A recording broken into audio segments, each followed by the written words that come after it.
hello everyone. Naku guys, hindi daw totoo yung mga kidnapping incidents ngayon sa mga Chinese or ano yung business personalities. Sabi ng PNP guys, hindi daw yun totoo. No truth to kidnapping rumors. PNP issues warning on fake news. Oh, 'di ba? Nag-warning sila sa mga fake news peddlers na nagpapakalat daw. So ano pala yung nakikita kong mga post sa Facebook? Sana sayang hindi ko yun na-save. Alam mo yung mga hindi lang kidnapping sobrang daming crimes. Grabe, alam mo yung asawa niya pinugutan niya ng ulo. Sobrang dami, as in hindi ko na ma-imagine. Grabe guys. Tapos anong abalahan nila ngayon, mga kapulisan natin? Ang panghuhuli na ng fake news peddlers. Oo, ito yon. Tingnan mo. Panoorin mo tong PCO briefing, no? PCO briefing with our very own PCO Undersecretary Unclear Castro.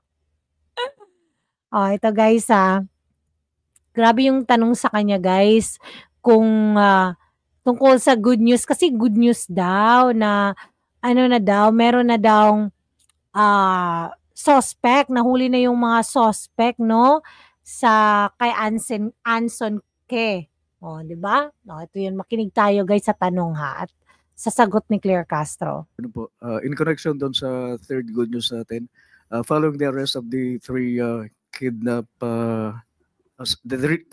three suspects in the kidnapping slay case, the Philippine National Police has formed a joint anti-fake news action committee to reinforce. So, yung PNP natin guys, gumawa ng joined anti-fake news action committee. Di ba? Hindi guys yung mga crimes yung pinag-aabalahan ngayon ng PNP. Kundi ang mga fake news. Grabe, di ba? Enforce its commitment to truth in information. Does the palace agree with the move of the Philippine National Police that there are efforts of misinformation and disinformation that threaten public trust, peace, and national stability? Yes, opo. Napakaganda po niyang gagawin. Di ba? Napakaganda daw po ng gagawin ng PNP. Sa kabila ng sobrang daming crime sa Pilipinas, guys, napakaganda na pagtuunan ng pansin ng fake news. Instead, yung mga crimes natin sa Pilipinas, sobrang daming addict, kaya ang daming pinapatay. Alam mo, yung nakakabahala lang talaga ngayon, guys, kasi dati naman, meron naman talagang mga crimes, pero yung ganitong pangyayari na sa loob lang talaga ng pamamahay, yung asawa pinatay ng kanyang husband, yung mga anak pinatay ng ama, yung mga ganun, parang nakakabahala talaga siya, grabe, pero hindi. Fake news, yung pinagtutuunan nila ng pansin ngayon, guys. Dahil kanina lamang po ay nagkaroon po tayo ng pagmi-meeting kasama po ang CDICT Secretary Aguda, kasama po ang Pangulo at pinag-uusapan po kung paano talaga pong mapapahinto itong fake news. Kamakailan lamang po ay nalaman din natin itong good news natin na nahuli na nga po ng PNP anti-kidnapping group ang tatlong suspect dito sa nasangkot sa kaso ni Mr. Ke. Pero meron pa rin mga fake news peddlers na nagsasabi na ang mga nahuli daw ay mga fall guys lamang. Di ba? Nagagalit na naman sila kasi may mga fake news peddlers daw na nagpapakalat na yung mga nahuling mga suspect ay mga fall guys lamang. Alam mo yung mga, kasi sumurrender Nag-surrender guys. Grabe. Believe talaga ako dyan. Nag-surrender. Tapos biglang may picture ni Harry Roque. Biglang may picture guys ni Harry Roque, ni Amy Marcos, di ba? Alam niyo na. Tapos, pagalit-galit pa siya, kasi daw, fake news daw talaga.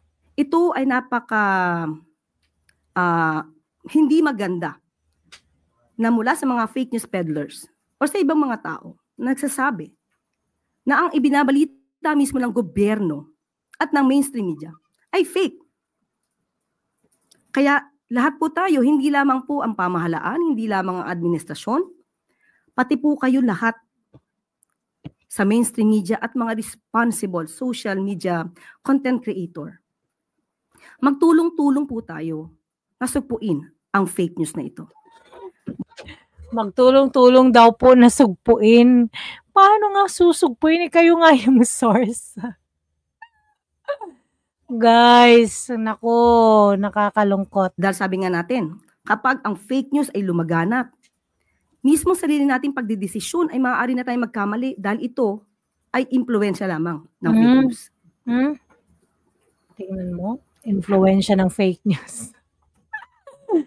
Nakakatuwa, ginawang fake news yung mga video guys ng mga crimes, fake news daw pala yun. Kasi alam mo yun, nagpapalaganap ng maling balita.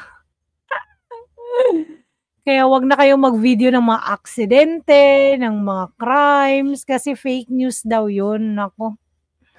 Talaga naman. Bakit kaya talagang nagiging, alam mo yun kasi yung, di ba, yung ratings ni BBM ay bumubuluksok. Kaya talagang nagkaroon na ng meeting with the ICT. Grabe, no? Para talaga masugpo na yung fake news. Para talaga hindi. Kasi yung tingin ng mga tao ngayon, hindi na talaga wala na silang trust sa presidente. Kaya dahil sa mga, alam mo yung lumalabas sa social media raw, lumalabas na wala nang kakayahang mangulo, yung pangulo. Yun yung gusto nilang sugpuin, guys, para talagang manatiling, no, maganda yung imahe. Kahit, nako, grabe na. Wala na talagang mapaglagyan, no? Grabe, ang hirap-hirap ng trabaho ni Claire Castro, no? Para sa akin lang, sobrang napakahirap.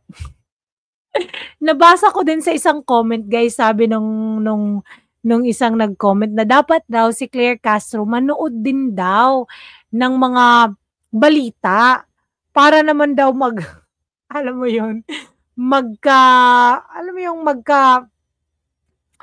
yung hindi, anong tawag dun? Para naman talagang yung mga reaction nila or mga opinion or mga sinasalaysay niya ay in line kung anong sinasabi ng pamahalaan, anong sinasabi ng iba't ibang ahensya ng gobyerno. Kasi guys, iba-iba sila ng reaction. Hindi ko na alam anong masasabi niyo dito, guys. Grabe.